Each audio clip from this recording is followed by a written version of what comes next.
This is Mr. Anderson for Kellogg Community College. Today we're going to look at the last section of Chapter 6 called Formulas and Application, or Formulas, Applications, and Variation. We're going to take a look at isolating some variables, and then we're going to look at some pretty simple direct and inverse relationship problems.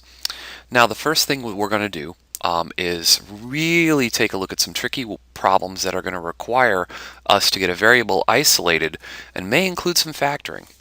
So, for example here, we have to get the w sub 1 all by itself. And to do that, we just have to move anything that's not w sub 1 to the other side. So, to do this here, we're going to look at what's happening. The w sub 2 is being divided, is dividing the w sub 1. So, to undo the division, we're going to multiply both sides by w sub 2. Now, these will simplify to 1, leaving me on the left side with w sub 1. And on the right-hand side, we're going to have d sub 1 times w sub 2 divided by d sub 2. Now, as long as we have our w sub 1 all by itself, we're finished with the problem. Over here, we have to get the letter t by itself. Now, using the symmetric property, I'm going to move the v sub 1 plus v sub 2 times t divided by 2 to the other side, and my s is now going to be on the right side. This is the symmetric property where I just change the order, so the variable that I want all by itself here, the letter t, I've now got on the left-hand side. Now to get this 2 to the other side is I'm going to multiply both sides by 2, and these 2's will simplify to 1, so now I've got v sub 1 plus v sub 2, that quantity, times t, and that's equal to 2s. Dividing both sides by v sub 1 plus v sub 2, since that's inside its own little binomial parentheses, that can simplify here and here, leaving me with just t is equal to 2s divided by v sub 1 plus v sub 2. And now that I have t all by itself, that solves that problem number 2. Now problem number 3 is where things get very challenging, because you may think to yourself, I'll just flip this over on its head. Taking the reciprocal of a binomial is not an easy trick. So the trick we should use to try to get the r by itself is we are going to multiply everything by the lowest common denominator, which is the step that we used in section 4 called clearing the denominator. So we're going to clear the denominator by multiplying the common denominator of r sub 1, and r sub 2. And the common denominator of r sub 1 and r sub 2 is just that, r times r sub 1 times r sub 2. And every single problem is going to get multiplied by r times r sub 1 times r sub 2. You can show this, the multiplication symbols or not. Now, in this first fraction here, we're going to cancel out the r's, and that leaves me 1 times r sub 1 times r sub 2. So r sub 1 times r sub 2 is now on the left-hand side. Here, the r sub 1's are going to cancel out, so that leaves me with r times r sub 2. Plus, now the r sub 2's are going to cancel out. Here's r times r sub 1. Now again, our variable we were trying to get alone is the capital letter r. So what we can do on the right-hand side here is factor out an r. So now r sub 2 plus r sub 1 is now inside of its own parenthesis.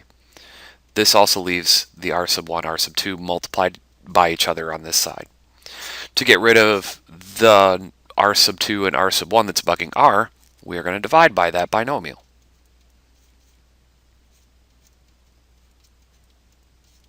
So these simplify.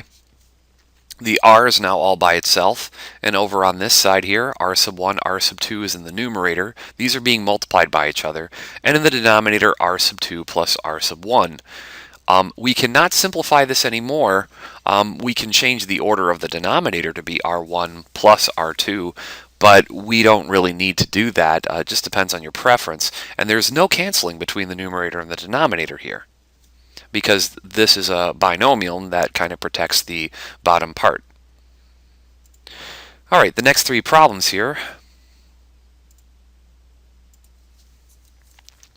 We got to get these t's by themselves. So the first thing I'm going to do is clear the denominator, so multiply both sides by the quantity of r minus t. which gives me k multiplied by this binomial here. So I'm just going to put kr minus kt is equal to, these simplify here, r and t. Now I want to get t all by itself, so I'm going to move this kt to the other side because I want it to be together with the rt. Now please note that this is rt and kt. They actually can't get put together. They can just get added like so. And then what we can do, since we're trying to get the t all by itself, we can, like in the problem that we just did, factor out the t. So that leaves k plus r. And over here we have k times r. So you can see, like in the previous problem, where we're going to have an answer where the denominator is added and the numerator is multiplied, you can see that that's kind of where we've ended up. K times r divided by k plus r is equal to the letter we were trying to isolate, which was t. Okay, now take a look at this here. I've got r, and that's the letter I'm trying to get rid of, but you'll notice it's down there in the denominator. So let's multiply both sides by r plus an r, that quantity, r plus an r. Now this I gets multiplied by each of these here. So this is capital I, capital R, plus capital I, N, lowercase r. And these simplify out here, is equal to N capital E. Now remember, the variable we're trying to get rid of is this r, so we can subtract the I, r from both sides. The capital R is different than the lowercase r, so be aware of that. So here I have N capital E is subtract I capital R, divide both sides by I lowercase n, and what we have here is r. Now the variable is all by itself, is equal to N capital E minus capital I capital R over capital I lowercase n. If you wanted to split these into two separate fractions, you can, since this is a monomial in the denominator, and we'll have some more simplification to go. It's unnecessary, but what that would look like, it would look like it'd be capital E over capital I, because the ends would simplify if you move this over here. And then if you move the I over here in this situation, you'd have R divided by N. This is probably where you're going to stop, but this is an equivalent answer. Again, trying to find P, which is a letter in the denominator. We're going to clear this out, so let's multiply everything by PQF, PQF, and PQF. This gets rid of my denominators here. Here the P's simplify, so I have just 1 times QF, which is QF. Here the Q's simplify out, so this is 1 times PF, which is just PF. And finally the F's cancel out, they're simplified to 1, and this is going to be PQ. We want to get the P's all by themselves, so I'm going to move the PF to this right-hand side, and you can see how this was similar to problem 4, and it's going to end up with a, whoa, that's a G, wow! It's going to end up with a Q, sorry that I wrote a G by mistake. It's going to end up with the QF over here, and here we have PQ minus PF, factor out a P, here's my QF, factor out a P, and this is going to be Q minus F. And then what we're going to have is we are going to then divide both sides by Q minus F. This simplifies, so P is equal to QF divided by Q minus F. There we go. Perfect. All right, so our last 3 problems on this page. I'm going to start off with an easy one. Problem number 7 is quite nice because what's going to happen here is all we're trying to do is get the h by itself. So we multiply both sides by m times the quantity of t sub 1 plus t sub 2 times 2 on both sides, m times the quantity of t sub 1 plus t sub 2 times 2. Now some of you are saying, well, I'm just cross multiplying, 1 times h and this times this. Well, this is why we can cross multiply, is because we're taking both sides and doing that. So this is going to be s times m times t sub 1 plus t sub 2 times 2 is equal to h. And you can get fancier here if you want to. You can multiply everything by the SM and multiply everything by 2. You can move the 2 into the front of S. But again, they're all just equivalent forms of the same problem. 2SM times t sub 1 plus t sub 2. See, we've isolated our h, so technically we're done here. But if you want to really go, fancy ketchup, you can just keep distributing this to the inside like that. 2SM t to the sub 2 is equal to h. And again, we were done with this 2 problems ago, but that's kind of where we're at now. Now, if we're trying to solve for r, you'll notice that there's an e and an r here. You can consider this cross multiplication. I consider it clearing the denominator. So I'm going to multiply both sides by er. The e's simplify here, the r's simplify here. So this gives me capital R, capital E, plus E times the quantity of R plus lowercase r. Now we do have to distribute the E because the E is operating on both of those. So capital RE is equal to lowercase e capital R plus lowercase e lowercase r. We're trying to get the r's by itself, right? So we got to subtract the E uppercase R from both sides, and this gives me capital R capital E minus E capital R is equal to lowercase er. Factor out an r, and now what we have is big E minus little e is equal to er. Divide both sides by big E, little e, big E, little e. So r is now equal to the lowercase er divided by big E minus little e. All right, I like to end with some real tricky ones here. All right, here I'm going to factor out an a, but before I do that, let's clear the denominator. So you can say, well, I'm going to cross multiply, or I can just say I'm going to multiply both sides by 1 minus r, that parenthesis. So what happens here is that these simplify. So I've got 1 times s minus r, so I've got s minus uppercase sr is equal to a minus a r to the nth power. So we got to get the a by itself, so I'm going to factor an a out here. And if I factor an a out, it leaves me with 1 minus r to the n.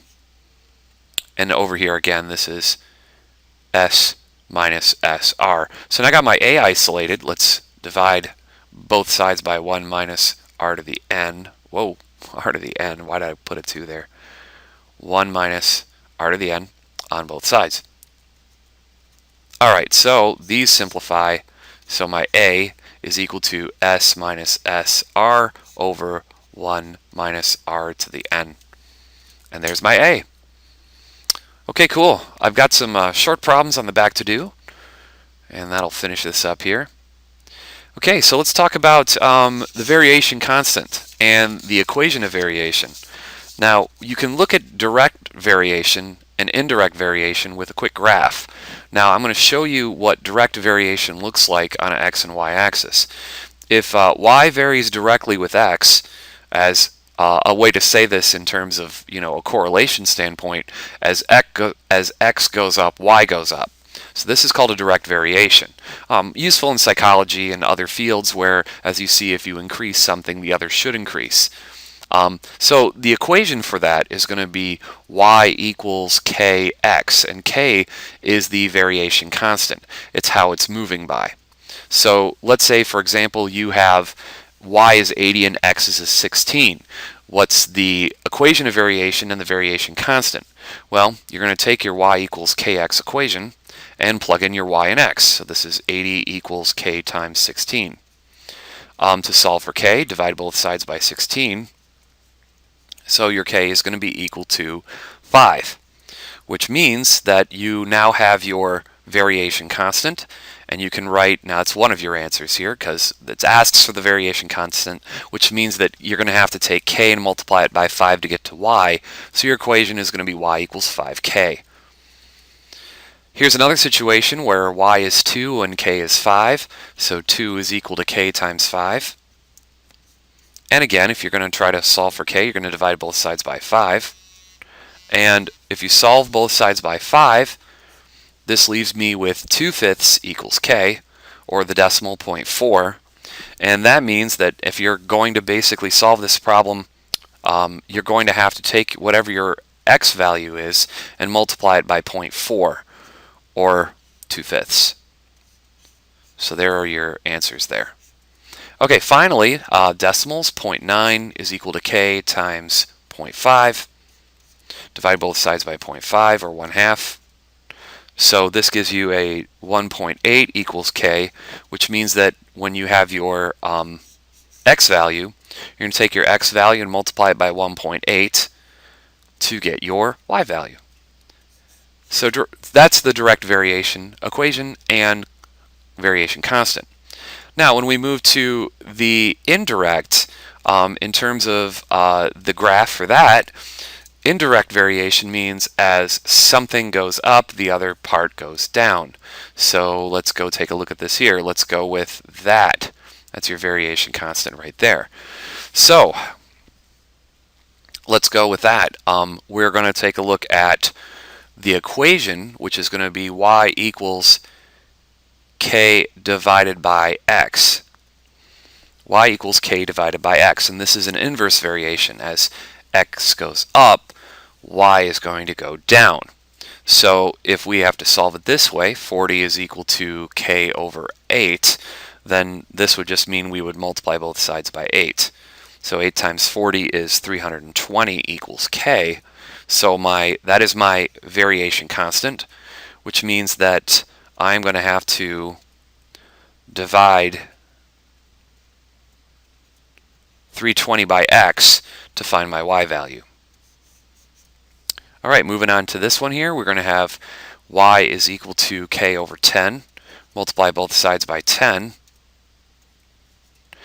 And that will give me 90 equals k. Therefore, y is equal to 90 divided by x. So for me to get an answer when x is 10, y is 9, I'm going to have to divide the x from 90. Okay, now this is the last problem, and it's a little bit more difficult because what you see is k is going to be divided by 1/9, but dividing fractions, please don't cry, skip, flip, and multiply. So just like we did in section 3, I believe, we took that denominator, since we have a fraction and a fraction, and we're going to flip it on its head, so it's 9 over 1. So this becomes 81 equals 9k, because this is k times 9 and basically nothing under k times 1, which is 1 over times 1. So divide both sides by 9, so k is equal to 9. So for us to get to this relationship, we are going to take our y, and x is going to be underneath dividing y. Alright, thanks for the video watch, and thanks for finishing chapter 6. Email me if you have questions.